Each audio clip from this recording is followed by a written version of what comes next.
쓰레기 수출길 막히자 관련 기업은 반사이익, 늑장 대응 오락가락 재활용적. 세기 현장 혼란 부추겨 2016년 완구량 감독의 다큐멘터리 영화 플라스 틱 차이나는 중국에서 상영이 금지됐다. 중국 당국으로서는 비참한 상황 속에서도 국가주석을 지낸 마오쩌둥 찬양 노래를 부르는 모습이나 최악의 육환경 속 아이들을 통해 부조리한 중국 실상이 드러나는 것이 못내 부담스러웠을 것이다. 하지만 이 영화가 주는 가장 큰 메시지는 전 세계의 쓰레기 하치장을 자처하는 중국의 현실을 리얼하게 보여주고 있는 데 있다.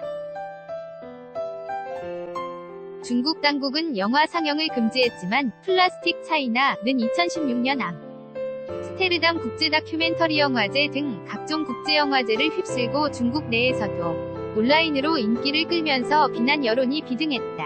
중국 정부는 결국 수십조 원에 달하는 수입원을 포기하는 특단의 대책을 발표한다.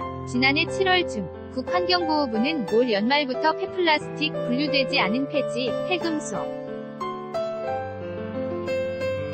폐방직 원료 등 고체 폐기물 24종의 수입을 중단하겠다고 선언한 것이다. 쉽지 않은 조치였다. 그동안 중국은 전 세계 쓰레기의 56%를 수입해왔다. 1980년대 이후 자원 부족 문제를 해결하고자 외국에서 재활용할 수 있는 고체 폐기물을 수입해 산업화에 활용하도록 장려한 결과였다. 이판 음료수 캔을 분해해 섬유나 금속으로 재가공했고 수입한 폐지는 다시 포장재로 생산했다. 2016년 중국이 수입한 전체 폐기물 규모는 180억 달러, 약 19조 5천억 원에 달한다. 중국 정부는 폐기물 수입 중단 조치에 대해 세계무역기구 WTO에 수입되는 폐기물 중 상당량이 매우 더럽고 유해한 폐기물과 원자재로 사용 가능한 고체 폐기물과 섞여 있어 환경을 심각하게 해치고 있다는 이유를 들었다. 중국의 최대 고체 폐기물 수입국인 미국은 난감해했다. 미국 폐기금속회수고업 협회 ISRI는 15만 5천 명 가량의 노동자가 중국에 수출하는 폐기물 관련 업종에 직간접적으로 종사하고 있으며 이들의 평균 임금은 7만 6천 달러로 미 정부에 납부하는 세금만 30억 달러가 넘는다고 우려를 표했다. 2016년 미국 의대 중국 수출 폐금속 규모는 56억 달러, 약 6조 3천억 원였다. 폐지 수집노인 수입 줄고 기업 이익은 늘어 중국이 폐기물 수입을 금지하면서 매년 국내에서 발생하는 폐기물의 65% 19만 627코티를 중국에 보냈던 한국도 영향권에 들었다. 우리나라 전체 폐지의 46.8%를 소화하고 있던 중국으로의 수출이 대폭 줄어들면서 공급 과잉에 따른 내 폐지 가격은 폭락하는 상황이다. 자원순환정보 시스템에 따르면 고물상이 중간가공업체에 넘기는 폐신문지 평균 가격은 수도권 기준으로 올 1월 당 148.1원에서 7월 97원으로 하락했다. 지난 1월 1당 136원이던 폐골판지는 7월에 62.8원으로 50% 이상 폭락했다. 폐지 수집노인들에게는 청천벽력 같은 소식이다. 같은 무게의 폐지를 수집해도 지금은 절반 가격밖에 받지 못하는 상황이기 때문이다.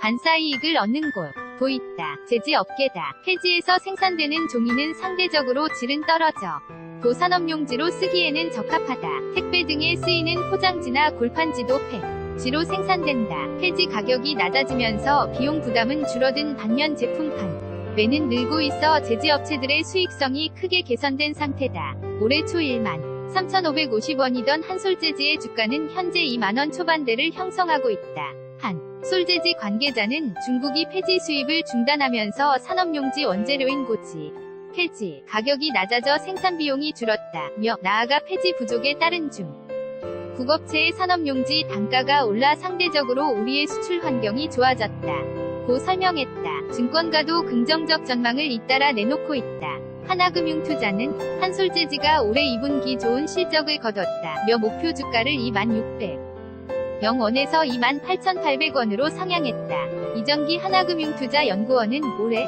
2분기 연결 기준 매출액과 영업이익은 각각 4,825억 원, 425억 원으로 집계됐다며 영업이익은 컨센서스 시장 기대치를 35% 이상 웃도는 호실적이라고 평가했다. 이 연구원은 올해 연결 기준 매출액과 영업이익은 작년 동기보다 각각 9.7%, 113.5% 증가한 1조 9,275억 원, 144억 원으로 추정한다. 며 투자 의견 매수를 유지했다. 역설적인 상황도 펼쳐지고 있다. 폐지 수입을 금지한 중국에서 골판지 수입이 늘고 있는 것이다.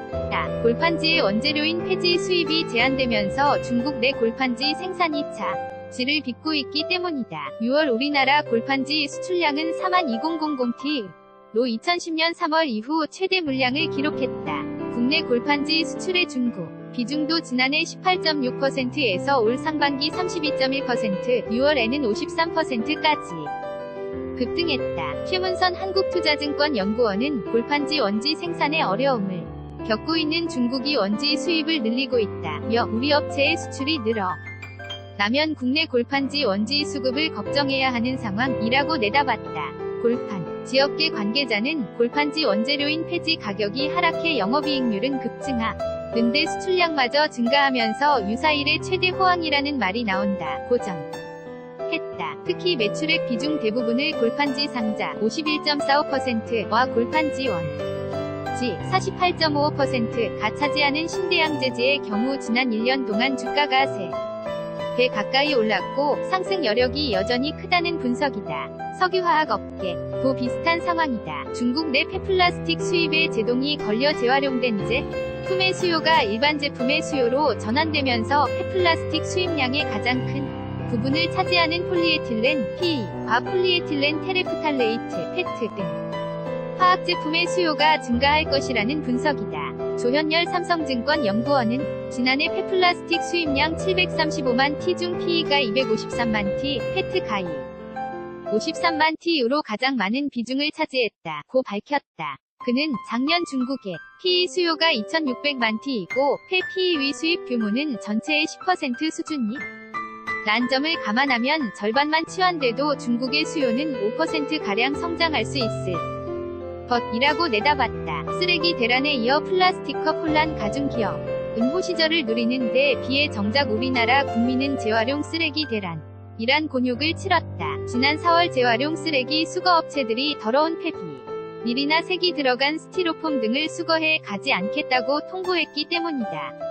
이들 업체가 폐플라스틱 등을 수거하지 않겠다고 한 직접적인 이유는 중국 정부가 폐자재 수입을 전면 중단하면서 재활용품 시세가 뚝 떨어졌기 때문이다. 이전처럼 재활용하기 어려운 쓰레기까지 가져갔다간 분류하는 데 비용이 더 든다는 이유에서였다. 국민 불편이 가중되자 환경부와 지자체는 야부랴 수거업체들과 접촉해 사태를 마무리지었지만 미봉책에 불과하다는지 적이었다. 환경부가 문매를 맞은 이유는 시간이 충분히 있었음에도 손 놓고 있었다는 점이다. 대통령도 이 점을 지적했다. 문재인 대통령은 4월 0일 중국이 재활용 폐기물 수입 중단을 예고한 게 작년 7월이고 실제로 수입을 금지한 것은 올해 1월인 만큼 상황을 충분히 예상할 수 있었는데 관계 부처가 미리 대처하지 못했다며 중앙정부의 대응에 부족한 점이 많았다고 정색했다. 환경부는 5월 10일 재활용 종합대책을 발표했다.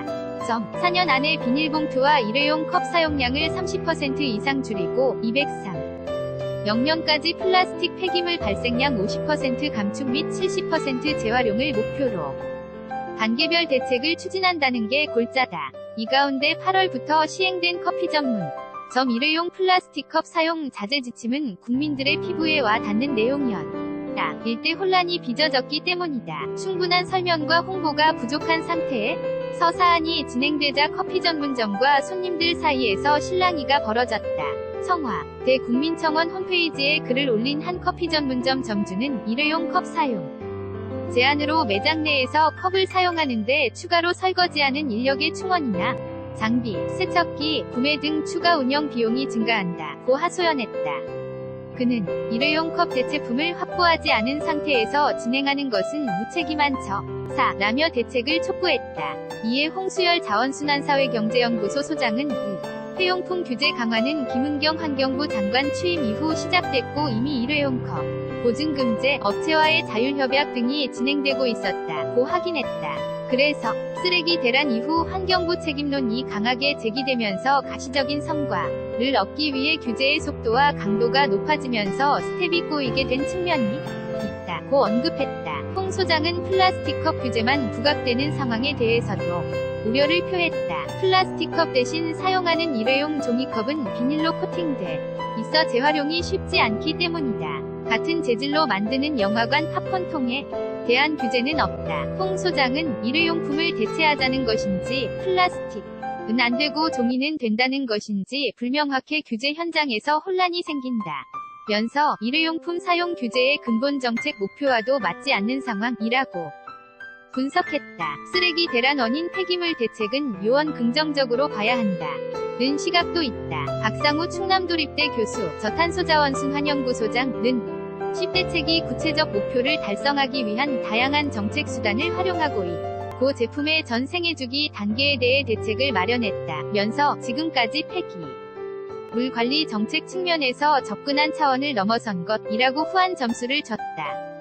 다만 박 교수는 이후의 순환경제정책이나 유엔의 지속가능 발전 목표 이행을 위한 일환으로 마련되지 않아 일부 보완이 요구되는 사항도 있다고 단서를 달았다. 박상우 교수에 따르면 환경부는 2017년 7월 독일함 부르크 G20 정상회의에서 해양 쓰레기에 대한 G20 행동계획과 200일 8년 1월 16일 EU가 발표한 플라스틱 전략에 대한 대응을 올해 1월부터 준비하고 있었다. 일부 관계자들은 환경부가 재활용 쓰레기 대책에 대해 아무것도 준비 안 한 것은 아니다 고 항변하기도 했다. 그러나 상황에 맞게 기민하게 대처하지 못했다는 지적은 유효하다. 쓰레기 대란을 촉발시켰던 재활용 쓰레기에 대한 근본적 대책이 빠졌기 때문이다. 환경부는 50대책을 발표하면서 재활용 쓰레기 수거 구조에는 손대지 않았다.